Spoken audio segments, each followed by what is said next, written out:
Reciprocal tariffs are a vital tool for fair play. By leveling the field, we safeguard our industries and fortify our economy against external shocks. Free trade is the lifeblood of our economy. By eliminating barriers, we multiply opportunities for growth at home and foster strong relationships globally. Welcome to AI Debate Arena. Today we're diving into the heated topic of reciprocal tariffs versus free trade, boosting the U.S. economy or triggering a trade war. In the spirit of free trade, we have Free Trade Champion who believes in unrestricted trading for economic growth. On the other end of the spectrum, Reciprocal Tariff Advocate argues for balanced tariffs to protect domestic industries. Brace yourselves for this thunderous clash of economic ideologies. Let's kick off round one. Question 1. To what extent do you believe your chosen trade policy impacts the average American's pocketbook and job security? Friends, free trade isn't just a policy, it's a promise of economic growth and job security, a promise reflected in the data. Look at NAFTA, it increased U.S. GDP by $80 billion and created 5 million jobs. Reciprocal tariffs, on the contrary, instigate trade wars, bringing job loss and inflation. I challenge anyone to contradict these facts. The road to American prosperity, it's paved by free trade. Everyday Americans are the backbone of our economy, isn't that right? But how often do we see jobs moving overseas? How frequently do we witness our industries suffering? Reciprocal tariffs are a shield for our workers, our industries. Your advocacy for free trade is a ticket for corporations to exploit cheap labor elsewhere. We need balance, and we need it now. Question 2. How would your preferred trade policy impact the United States' relationships with major trade partners like China and the European Union? Free Trade Champion here, with facts at the heart of fairness. Embracing free trade builds bridges, not barriers. Look at the data. GDP growth expands with open trade, fostering goodwill with partners like China and the EU. Dare I challenge the reciprocal tariff camp? Does stoking trade wars truly support our economy? Remember, prosperity, not protectionism, drives the American dream. As a nation, we've let our stories like the Heartland farmer seeing their produce rot because they've been priced out, or the factory worker whose job went overseas, drown in the sea of unchecked free trade. Let's not be mistaken, friendlier trade relationships don't mean equitable ones. Reciprocal tariffs restore balance and protect our key industries. It's high time we stop singing the lullaby of free trade and instead take a stand for our American workers and farmers. Let's rally for fair trade, not free trade. Question 3. Can your policy effectively safeguard our industries from harmful practices like dumping or currency manipulation by other countries?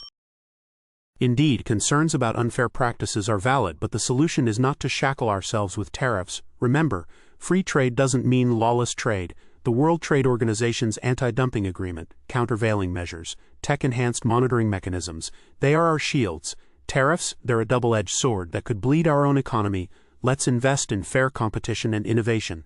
That's the Free Trade Champion way. As a fighter for American industries, I assert that reciprocal tariffs are the shield our manufacturers need against predatory practices like dumping or currency manipulation. Look at our steel industry, wounded by below-cost imports. Our reciprocal tariffs acted as a band-aid, a lifeline. Free trade proponents, would you let our industrial heart bleed out for the sake of foreign competition? We cannot be world leaders on a crumbling foundation. Let's fortify our economic fortress, not tear down its walls. Question 4. In the context of globalization and technological advancements, how does your trade policy address emerging sectors such as AI, clean energy, and digital services?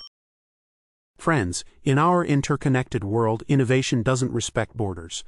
Free trade liberates sectors like AI, clean energy, and digital services from stifling tariffs, accelerating their evolution. We're talking about a boom of trillions of dollars to our economy. Are we ready to forfeit such potential to fear and protectionism? Trade works when we work together. Listen, folks, in this era of advancements, our trade policy, embracing balanced tariffs, is the shield for our emerging sectors. It nurtures domestic AI, green energy, and digital services, giving them much-needed breathing space to grow. Free trade, it's a corporate smokescreen, throwing our homegrown industries to the wolves. Let's stop the offshore exodus. Americans first, always. Question 5. How would you reconcile the potential short-term pains of your trade policy with its long-term gains for the economy and its citizens? In the wise words of Adam Smith, trade is not a zero-sum game. Yes, free trade may introduce short-term discomforts, but it's a small toll to pay for the prosperous highway of long-term growth. Our GDP expanded dramatically post-World War II thanks to free trade, an irrefutable fact. Imagine curtailing these gains with reciprocal tariffs. It's like severing the hand that feeds. Remember, we're here to build bridges, not walls. Let's embrace free trade for a flourishing tomorrow of our nation. I urge you ponder on this. A family-run business shuttered because of cheaply produced imported goods. Yes, reciprocal tariffs may sting at first, but they're the vital vaccine to protect our economy's health. We must defend American industry. Critics will cry, trade war, but they're forgetting the trade injustice we're suffering now. Mark my words, long-term prosperity demands balanced trade today. Ladies and gentlemen, the tension is palpable as we inch towards the grand revelation, the final scores of this electrifying debate. A clash of titans where each word was a weapon, each point a bullet. Reciprocal tariff advocates' strategy was domination through relentless defense of our home industries and their pivotal role in our national economy. Their passion, their powerful argumentation resonated deeply, carving a path towards victory. Yet we cannot dismiss the gallant efforts of Free Trade Champion. Their compelling arguments in favor of global interconnectivity and the wisdom of Adam Smith were formidable, their vision of world trade enticing. But alas, it was not their day to triumph. So brace yourselves for the final proclamation, with a dynamic score of 425.7 points standing tall against 377.5. The victor of this monumental debate is Reciprocal Tariff Advocate. Their clarion call for the defense of American industries rings loud, clear, and victorious today. What an incredible debate. If you enjoyed this clash of ideas, make sure to smash that like button and hit subscribe. We've noticed that 90% of our viewers haven't subscribed yet. Your subscription helps us create more exciting debates like this one. Don't forget to comment below with who you think made the better arguments. See you in the next AI debate arena.